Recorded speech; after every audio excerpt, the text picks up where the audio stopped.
जोरदार तालियों के साथ करते अगले सेशन की शुरुआत मंच पर बुलाना चाहूंगी पूर्णिमा मिश्रा को और समाजवादी पार्टी के अध्यक्ष और उत्तर प्रदेश विधानसभा के leader of opposition Akhilesh Yadav ji, आप भी मंच पर आइए।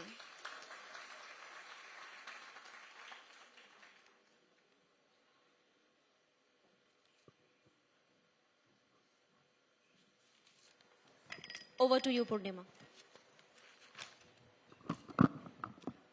थैंक यू सो मच महिमा।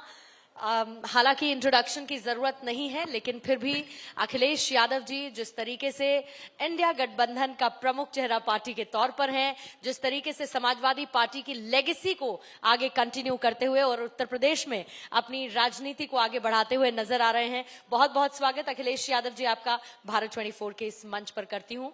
आपका माइक ठीक काम कर रहा है, एक बार चेक कर लीजिएगा सर। बिल्कुल ठीक काम कर रहा है।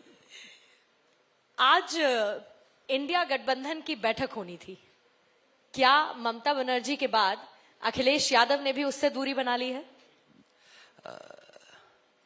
सबसे पहले मैं आपको धन्यवाद देता हूं, आपने इस शो में मुझे बुलाया और जो आपने शुरुआत में बात की है कि इंडिया गठबंधन,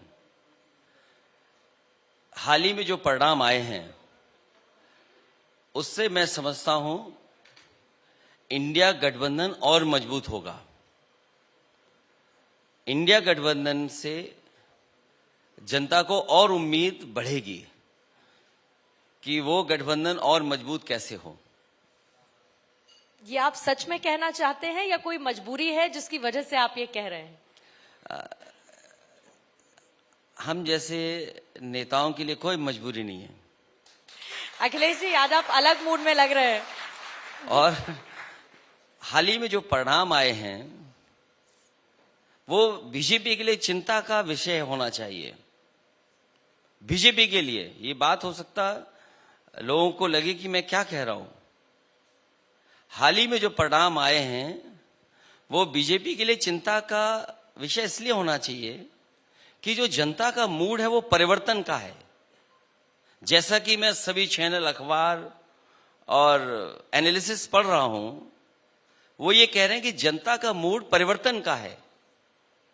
और अगर एक प्रदेश में कांग्रेस पार्टी या जो दल था उसका व्यवहार वैसा ना होता तो परिवर्तन वहां पर भी हो जाता।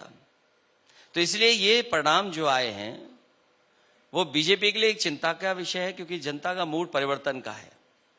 मायावती जी ने कहा कि जो चुनाव आए हैं वो नतीजे गले से नीचे नहीं उतर रहे। ऐसे बहुत सारे लोग हैं जो शायद आपकी बात सुनकर अभी ये कह रहे होंगे कि जो अखिलेश यादव जी कह रहे हैं वो गले से नीचे नहीं उतर रहा। कांग्रेस की शर्मनाक हार, बीजेपी की प्रचंड बहुमत से जीत, बीजेपी के लिए चिंता का विषय परिवर्तन के रूप में कैसे अखिलेश यादव जी? आज की जीत जो हुई है, हो सकता है वो कल बीजेपी की हार हो का संदेश हो। और जब आप ही लोग कह रहे हैं, मैं तो सभी चैनलों को देखा हूं, यहां जो लोग बैठे हैं उन्होंने भी चैनल्स देखे होंगे या जो अखबारों में देखा होगा, पढ़ा होगा, उन्होंने कहा कि जनता का परिवर्तन का मूड था। राजस्थान में परिवर्तन क्यों आया? क्योंकि जनता परिवर्तन चाहती थी। छत्तीसगढ़ में क्यों परिवर्तन आया? मैंने तो बीजेपी के स्पोक्स पर्सन को सुना कि जनता परिवर्तन चाहती थी। तो अगर जनता ही परिवर्तन चाहती थी तो अगर हम इन 4 स्टेट्स के चुनाव को एनालिसिस करें तो यही बात समझ में आती है कि जनता परिवर्तन चाहती है। तो फिर दिल्ली का चुनाव जब होगा तो परिवर्तन क्यों नहीं जनता चाहेगी?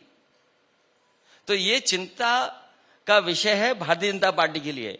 और जो सवाल हैं वो सवाल कहीं गए नहीं हैं। वही सवाल किसानों की आय दोगुनी, बीजेपी को बताना चाहिए अगर वो जीत गए हैं तो पूरे उत्तर प्रदेश में किसानों को धान की आय दोगुनी हो गई है उनकी। आज के महंगाई में किसानों के जो गन्ने की कीमत है वो दोगुनी हो गई है। और ये बात तो बीजेपी को बताना चाहिए कि अब कोई बेरोजगार नहीं बचा है, सबको रोजगार मिल गया है। और जो महंगाई दिख रही है इसका भी समाधान हो गया है। तो ये जो सवाल है, और फिर उत्तर प्रदेश को लेकर के अगर हम कहें, उत्तर प्रदेश में ये कहा गया कि आने वाले समय में उत्तर प्रदेश की 1 ट्रिलियन डॉलर की इकोनॉमी होगी। मैं अभी सदन में था, मुख्यमंत्री जी, उनके सहयोगी लोग, उनके कैबिनेट के लोगों ने एक बार भी सप्लीमेंट्री बजट में 1 ट्रिलियन डॉलर इकोनॉमी की बात नहीं की। और यहां तो बहुत जागरूक और पढ़े लिखे लोग बैठे हैं, अर्थव्यवस्था को भी समझते होंगे।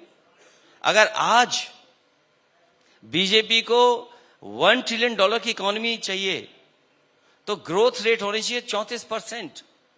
क्या 34% हासिल कर लिया उन्होंने? और फिर अभी सप्लीमेंट्री बजट लेकर के आए थे, क्योंकि ये स्टेट बहुत बड़ा है, यहां से प्रधानमंत्री जी हैं, यहां से और भी मंत्री हैं, यही प्रदेश सरकार बनवाता है। तो अगर सप्लीमेंट्री बजट लेकर के आए हैं तो खर्च कितना किया है पुराने बजट में? 65% खर्च हुआ है।